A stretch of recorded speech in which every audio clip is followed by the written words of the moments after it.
Hello, friends. This is Dave Hurwitz, executive editor at ClassicsToday.com, here with 10 essential surprises by the great composers for beginners. Now, what do I mean by surprises? Well, a surprise, for me anyway, is a work that is atypical of what a composer usually wrote, in the sense that there's like only one of them, one-off deals, and not terribly popular or not that well known, and also a piece of music that you're only going to discover once you've really dug deep into the work of the composer in question. And I don't see any point in waiting. It's that simple. You know, there's nothing more difficult about these pieces. There's nothing more abstruse or off-putting or anything. They're just not as well known. And they may be, like I said, sort of one-shot wonders, one-off deals. So people pay less attention to them. But that doesn't mean they're not great. And it doesn't mean they're not for beginners. And it doesn't mean that they might not be the key that unlocks the world of the entire, musical universe, or whatever it is you're looking for. You could find them here, because this is great music, and this is a real grab bag list. There's things in all different media and forms and shapes and sizes, but they are spectacular examples of the composer's work. And I don't see any reason to wait in talking about them. So here is the list of 10.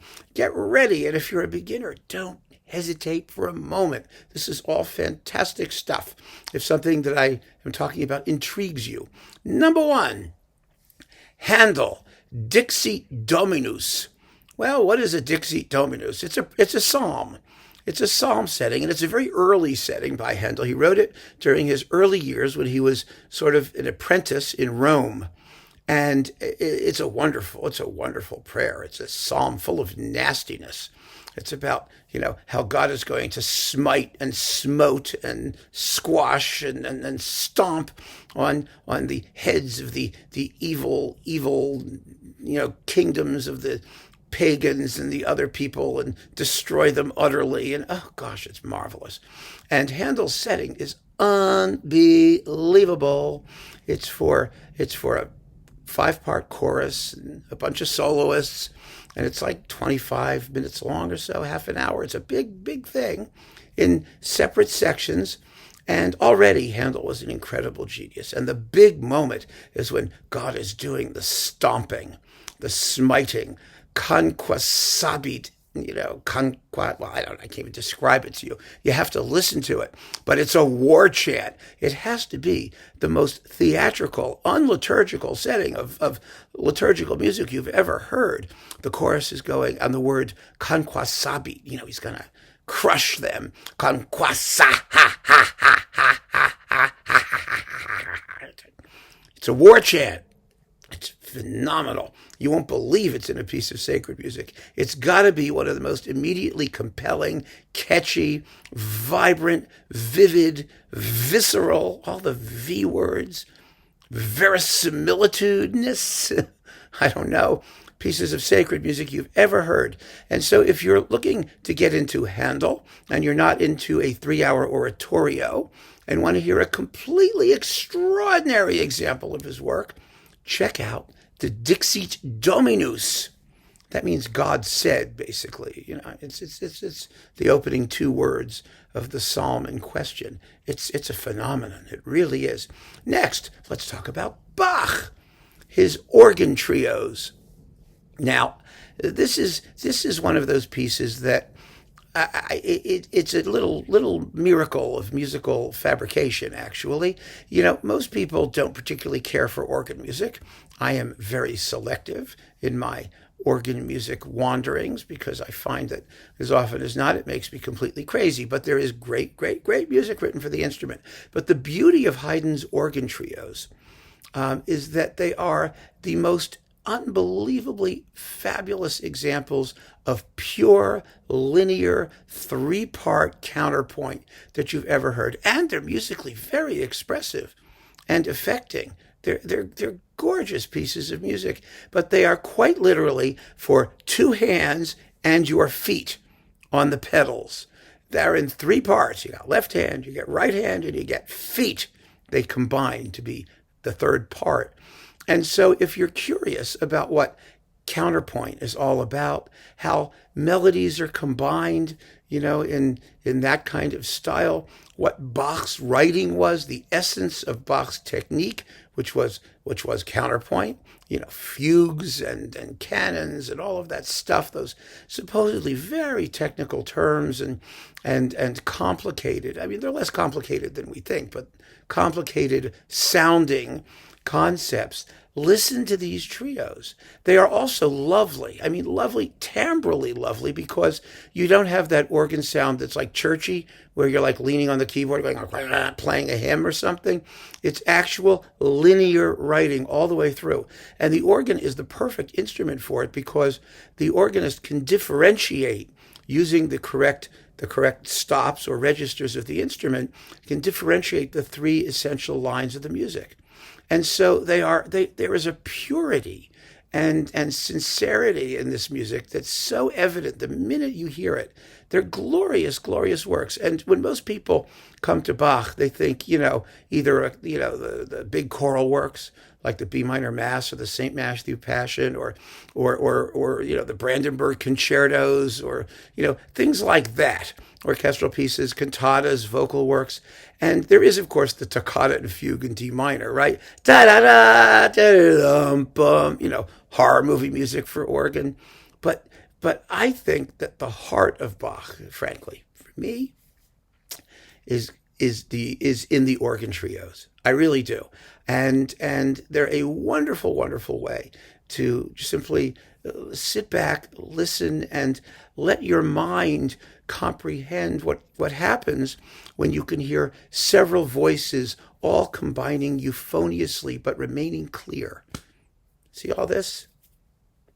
That's what they're about. It's an extraordinary group of works. There are 6 of them, by the way, and they are absolutely marvelous. So consider getting Bach's organ trios. You will love them. You will really, really love them. Next, Haydn, the 7 last words of the Savior on the cross. Now, this became one of the most popular things Haydn ever wrote. It was so popular that it was arranged all kinds of ways. But what I'm talking about is the orchestral original version. There are several versions. There's the orchestral original. There's a piano version, which is which Haydn actually authorized but didn't make. There's a string quartet version, which he did make. And there is a choral oratorio version with words that he also made. And that's how popular it was. But what is the 7 last words of the Savior on the cross? Well, Bach received Bach. I keep saying Bach. I'm stuck on it. Those organ trios, they're so amazing. Haydn received a commission from Spain to write a piece of music for performance during the actual Passiontide service, around Easter time, Good Friday, actually. And what the commission was a very strange one, because he had to write 7 slow movements, in between which the priest would deliver a sermon on the 7 last, not just words, but phrases that Christ uttered as he was dying on the cross. And so there, I thirst, and, into my thy hands I commend my spirit, and my Lord, why hast thou forsaken me? And some of them are not actually uttered by Christ. It's, behold your mother, and things like that. But it's those phrases toward, at the end of Christ's life. And Haydn was really kind of scratching his head, saying, how am I going to do this? What am I going to do to write 7 slow movements? And he wrote more than 7. He wrote 8, because he wrote a slow introduction. And then at the end, he wrote an orchestral earthquake to symbolize the supposed earthquake that occurred at the death of Christ. And so you have this extraordinary piece of deeply religious, spiritual music, all of it largely slow, but incredibly contrasted in timbre and even tempo. Some things are slower than others, and rhythm and harmony, and it's an extraordinary piece. There's absolutely nothing like it. It's absolutely gorgeous. It lasts almost an hour, It's really a serious composition. And Haydn, of course, is known as a composer whose music is often comedic and funny, and people don't take him seriously. But he was a deeply spiritual person, a deeply religious person, and he took this task with the utmost seriousness and created an absolute one-off masterpiece. There is nothing like it by anybody else. But the one to get is the orchestral original, because it allows you to imagine the musical setting of each of the phrases. Because what he did was he took the actual Latin phrase and created a melody around the words. And then he wrote a slow movement around that melody. So and the earthquake at the end is just great. I mean, it's total, craziness, classical period style, but it is a genuine earthquake. And the earthquake it's not just pictorial. The whole point of it is to wake you up from the spiritual contemplation of the Savior's last words, which, each of these movements represents. And of course, the sermon, which was supposedly preached in between them. And many recordings include some words in between them, which I always skip because I just want to hear the music. And wow, what an incredible piece this is. And it's something that, you listen to Haydn, you're going to hear symphonies and string quartets and maybe an oratorio or two or something like that. But there's all of this other stuff that he wrote. And the Seven Last Words is just one of those extraordinary masterpieces that pop up now and then in the works of the great composers. And if that is the kind of thing that appeals to you, if you like these contemplative and sort of transcendental works, go for it. Why wait? But you have to get the original version, the orchestral version. So you got to pay attention. That's sort of the catch. That's why I'm bringing it up now and mentioning it to you, because the popular version of it is the string quartet version. Why? Because there are a million string quartets, and they all play Haydn string quartets, and so they throw that one in. But you don't want to hear it like that. You want to hear the color that Haydn writes into it and the difference in density and sound from the orchestration. That's what makes it interesting. That's what gets you through the whole thing. So, and the earthquake sounds silly on a string quartet. You want to hear an earthquake with trumpets and crashing drums and quaking things. So there you go. Haydn's Seven Last Words. Next, Mozart. Mozart's Divertimento in E-flat major, Kochel 563. Now, doesn't that sound uninteresting? But the Divertimento in E-flat major is the greatest and largest piece ever written for string trio. Now, a string trio is a violin, a viola, and a cello. Just those three instruments. But the amount of variety that Mozart gets out of just those three instruments in a piece that lasts 50 minutes and like 6 movements, it's huge, is unbelievable and tuneful and brilliant. A divertimento, by the way, just means something relaxing, something diverting, something light, and this is, Mozart light is like, I wouldn't say heavy, but deeper and more profound and more musical than most composers at their most serious. It really is. The difference between Haydn and Mozart, lots of people sort of put them together as being quite similar. But the difference is that Haydn was a very concise composer. Mozart was a very expansive composer. He was at his best when he was writing big and when he took on a musical challenge. And there can't be a bigger musical challenge than writing a 6-movement, 50-minute long piece for 3 string instruments that doesn't have a single dull second in it anywhere.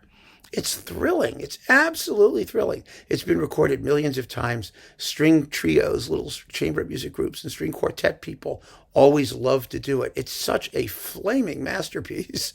And the rest of the world really knows very, very little about it. But you, as a beginner on my YouTube channel and at classicstoday.com, you get the good stuff first.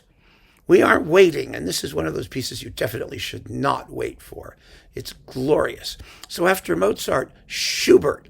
Now, Schubert is really a composer who wrote so much music, nobody can get their brain around all of it. He was only, 31 when he died, and he wrote thousands of pieces, 600 and some odd songs, and tons of music.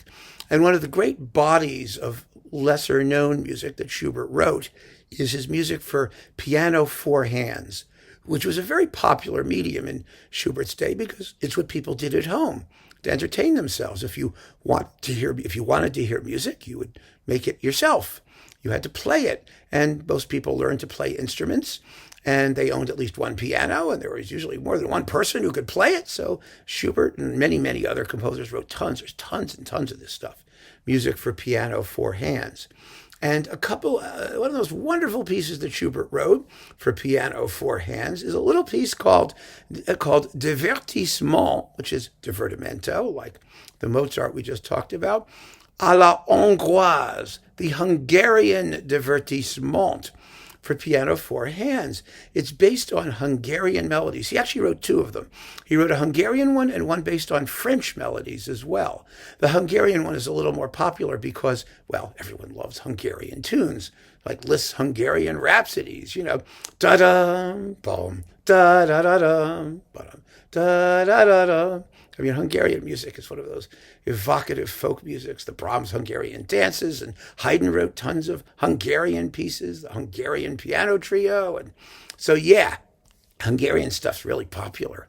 And this particular work by Schubert is a fabulous entree into his music for piano four hands, of which there is a ton, and a lot of it is wonderful. And also, just a totally unknown piece. Just about. People like Schubert's piano sonatas, they like his string quartets, they like the unfinished symphony. I mean, we have our Schubert, but there's so much to discover. Schubert is one of those composers who, once you get into, you're really going to get hooked because the music is a world of all of its own. And it's magnificent, but there's tons and tons and tons of it. And it's a lifetime. It really is. So don't spend a lifetime.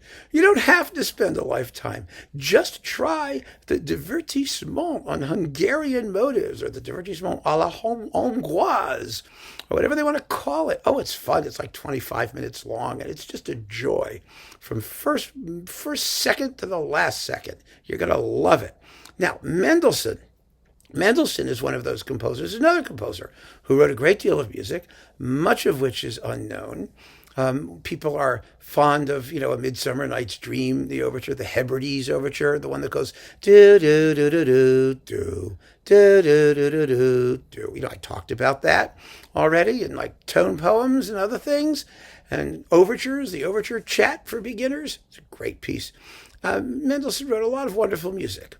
And one of the least known of his wonderful sets of music are the 6 Preludes and Fugues, Opus 35, for solo piano. Mendelssohn wrote a ton of piano music. His most famous piano music are the Songs Without Words, which we will discuss in one of these lists, fear not, or we already have if you're tuning in the year 5786. Here's the thing. Mendelssohn was trained, very heavily trained, on a diet of Bach, and he adored Bach. He was famous for the rediscovery of Bach as a major composer. His performances of Bach's St. Matthew Passion in Leipzig in the 1820s reestablished the reputation of Bach. And one of the fascinating things about this, actually, that few people know, is that the reputation of Bach, the cult of Bach, was being sustained by a group of wealthy Jewish families in Berlin. The Mendelssohns were part of that group. But his family, his wider family, was friendly, very friendly with Bach's children, C.P.E. Bach and W.F. Bach. And his teachers at the Berlin Sing Academy were also part of that Bach cult. But it was largely supported and financed, and the manuscripts were collected by these Jewish musical families in Berlin. It's a very, very strange bit of history that was kind of written out of history naturally because they were Jewish and, nationalism and the Nazis and, you name it. But that's actually true. And Mendelssohn was, as a child prodigy, had a teacher named Zelter, who was not Jewish, and who actually referred to Mendelssohn in a letter to Goethe as a uncircumcised Jew. Mendelssohn, the uncircumcised Jew. Isn't that nice to know? But things were, people were all culturally racist, as a matter of course, back then. And so you just have to sort of get past it. Mendelssohn wrote these pieces in inspiration, clearly inspired by Bach's well-tempered clavier, 24 preludes and fugues at all the major and minor keys, as well as Bach's organ preludes and fugues. A prelude and a fugue is just a prelude, an introduction of some kind, and then a more formally organized piece in rigorous counterpoint, which is a fugue. A fugue is simply a theme repeated in a certain number of voices, and then something else happens, then they do it again, and you do things with that theme. You play it in long notes and short notes and backwards and upside down, and you combine it in various ways, like that. That's a fugue. So Mendelssohn wrote these 6 preludes and fugues for piano, and no one knows this work. They're beautiful, beautiful piano works. The first one, in particular, is an extraordinary piece. Absolutely extraordinary, with a fugue that rises to an absolutely cosmic climax, after which a chorale, a beautiful hymn comes in underneath the fugue. And oh my God, it's beautiful. It's an amazing, amazing set of pieces. And you don't even hear pianists play them very often because there's just too much stuff to do. People would rather play Mendelssohn's songs without words because you get the spring song, la da da da dum bum bum bum ba da da. You know that? That's Mendelssohn. Yeah, but this is great stuff. Absolutely great stuff. So if you like piano music and you're interested in some really fascinating piano pieces, and maybe you know Bach's well-tempered clavier or some of his preludes and fugues, try these 6 by Mendelssohn. They will surprise you. I guarantee it. So after that, Chopin. Chopin wrote a cello sonata. Everybody knows Chopin's, the 2 piano concertos, and then all the little piano pieces, the etudes and the preludes and the nocturnes and the polonaises and the ballades and Chopin was famous for writing solo piano pieces, lots of solo piano pieces, but he did not often work in what we call large forms, sonatas and whatnot. He did write 3 piano sonatas, the last 2 of which are incredibly well known. And number 2 has the famous funeral march in it. Doom, doom, do, do, do, do, do, do, do. The funeral march? That's Chopin's 2nd piano sonata. He was really very good when he wrote in large forms. He just didn't do it all that often. But one of his masterpieces, and it's a late work, is his cello sonata. It's absolutely gorgeous. One of the great, great pieces for cello and piano that was composed in the 19th century. And there aren't a lot. There really are very, very few. Cello sonatas were not a big thing in those days. Beethoven wrote a bunch, and then, Brahms wrote a couple, and and then there's this one. Mendelssohn did a couple, which are terrific, by the way. And, there's just a handful of pieces for cello and piano that are great, absolutely great. And this one by Chopin is amazing, absolutely amazing. A glorious piece of music that if you like Chopin, and everybody loves Chopin, you really ought to get a chance to hear. And there's no reason to wait before you hear everything else by Chopin before getting to the cello sonata. Just give it a listen. Most cellists record it. There's millions of recordings of it. It's beautiful. No one talks about it. It's funny how these things happen, isn't it? But it's not hard to understand why. There are only so many hours in the day. We only have so much time, and we need to pick and choose. And so we do. But like I said, there's all this other great stuff, and you never know if you're starting out what's going to really hit you. And it could be the Chopin cello sonata. It really could. So next, Dvorak. Oh, Dvorak, such a great composer. I wrote a book on Dvorak. Dvorak called Romantic Music's Most Versatile Genius, or something like that. Yeah, I think so. Anyway, he was probably the greatest composer of the second half of the 19th century in terms of versatility, of doing everything well, because he wrote operas, and he wrote oratorios, and he wrote symphonies, and he wrote chamber music of all kinds, and he wrote symphonic poems, and he wrote overtures, and it's all terrific. It's not all uniformly terrific, but he created masterpieces in every medium in which he worked. He really did. And we know that Dvorak is a great symphonist. But the only ones people play are numbers 7, 8, and 9. Well, if the famous ones are 7, 8, and 9, then it stands to reason that there ought to be 1, 2, 3, 4, 5, 6 somewhere out there, right? And 1, 2, 3, 4, 5, 6 have some really fantastic pieces. And so I've chosen one of those because there's no reason to stick with the New World Symphony, number 9 or number 8 or occasionally 7. Why limit yourself? There's all this other great music. Number 5. Now, number 5 is an incredibly important symphony. First of all, it's delicious. It's a pastoral symphony. It's very bucolic. It's in F major, which is the same key as Beethoven's Sixth, the pastoral symphony. It's full of wonderful sonorities and fantastic tunes. I could sing the whole symphony to you, but I would you'd never ever want to listen to it if I did that. So I'm not going to. It was Dvorak's first mature symphonic masterpiece. He wrote the previous 4 were in his earlier phase, but what's fascinating about it is that he wrote it before he wasn't known at all as a composer. He was trying to get a composition prize, and he submitted these works to the Austrian, composers competition award thing, and he got it. He got the stipend several years in a row, actually. One of the judges on the committee was Brahms, and Brahms saw these symphonies and went, "Holy crap! Look at what this guy's doing." In fact, Brahms was so impressed with the Fifth Symphony that and there's no firm evidence for this. The evidence is purely musical identity. But I wrote a paper on it that got published in a peer-reviewed journal, so it couldn't have been that stupid, right? Well, it could have been, but I don't think it was. I think Dvorak's Fifth was actually the influence for Brahms' Third Symphony, because they have many, many very special features in common. And Dvorak and Brahms got to be very, very good friends.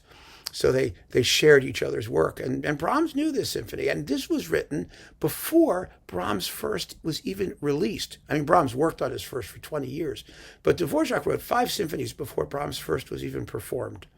And a lot of people have the relationship between the two of them backwards. You'll see this in the literature, that Dvorak was, worshiping Brahms. And he did. But Brahms also worshipped Dvorak. And the relationship was much more give and take. But, history is a sometimes nationalist endeavor, and music history, musicology as a science, was really invented by 19th century Germans. And so the German version of music history is the one that we still kind of know. And in the German version, Dvorak was a cute provincial peasant who wrote pretty tunes and who worshipped at the feet of Brahms and Wagner, the great German 19th century. Well, not exactly. That isn't quite how it worked. And if you look at the chronology, you will realize that Dvorak was a fully fledged, fabulous, masterful composer well before he came to the attention of Brahms or even knew Brahms's music. And so the Fifth Symphony is a landmark symphony in the history of 19th century music, a landmark symphony in terms of what it does about symphonic construction, because it is a classical symphony, the kind of thing that Brahms would do when he finally started writing his own. But Dvorak was already there. And the Fifth is absolutely one of the great, great, great Dvorak symphonies that no one knows. It's a crime. It's so much fun. It's beautiful. So give it a listen. You're going to love it. If you like the New World, if you like any of the other Dvorak stuff, you're going to love this piece. You really will. It's completely and utterly characteristic of the composer and as unique and brilliant a symphonic masterpiece as anybody in the 19th century wrote. So there you go. Next, let's do a little more Sibelius. I love Sibelius. Sibelius is so great. He really is. This is the Lemminkainen Suite. Who was Lemminkainen? Well, Lemminkainen is kind of like he's in Finnish mythology in the Kalevala, the great epic Finnish national epic poem. He's a kind of ne'er-do-well. He's like Peer Gynt in the Grieg tradition, the Grieg Norwegian tradition, that is. He's one of those, he's an adventurer and he causes trouble wherever he goes and all kinds of stuff happens to him. And Sibelius wrote 4 symphonic poems based on the legends of this guy, Lemminkainen. Well, only one of those has become popular. It's called the Swan of Tuonela. The Swan of Tuonela is the slow movement in this group of 4 symphonic poems. And the swan is the swan that swims around in the lake of the dead. Tuonela is the Finnish Hades, the land of the dead. It's an absolutely gorgeous piece with a fabulous English horn solo, mysterious and lyrical and primal and dark and fantastic. Really, really wonderful work. But there are 3 more about the same subject. They were all detached. Originally, Sibelius intended them to be performed together, and he really called it a symphony, and it is a symphony, because the first of them, Lemminkainen and the Maidens of Sorry, where he goes to this island and screws around a lot and causes a lot of mischief, is in perfect symphonic first movement form, sonata form. It's a glorious piece of music. Glorious, fabulous, amazing piece of music. And it's barely known, which is inexcusable. But there's a tendency in recent days to actually perform the piece complete in all 4 movements as a symphony, which it really, like I said, it really is. And Sibelius sort of sneakily referred to it later in life. But he didn't get a chance to revise a couple of the pieces, and he didn't, he just didn't revive it in its complete form. Which is just a terrible pity, but there's no reason why we can't do it now. The second or third, there's some question about which order the inner movements go into. One of them is the Swan of Tuonela, and one of them will be Lemminkainen in Tuonela. So it sort of suggests probably that the Swan should come first, because after that he gets there. There's sort of very little point for him to get there and then do the Swan. But in Tuonela, he has quite a nasty experience. First of all, you've got the winds of Hades blowing around, and it's all stormy and grotty. And then he gets disassembled. He gets chopped to bits when he's in Tuonela. And his mother, who is a mystical being of Finnish mythology, shows up with a magic rake and rakes him up and puts him back together and restores him. And then it ends with the original swirling, hell of Tuonela. It's actually structurally based on the model of Tchaikovsky's tone poem, Francesca da Rimini, which also begins with hell, and then there's a love scene in the middle, and then there's hell comes back at the end. So that's what Lemminkainen in Tuonela kind of is. If you know Tchaikovsky's Francesca da Rimini, you will be on very, very firm territory here. And then after Tuonela, after he's been raked up and reconstituted, there's Lemminkainen's Return, which is just this incredibly exciting finale.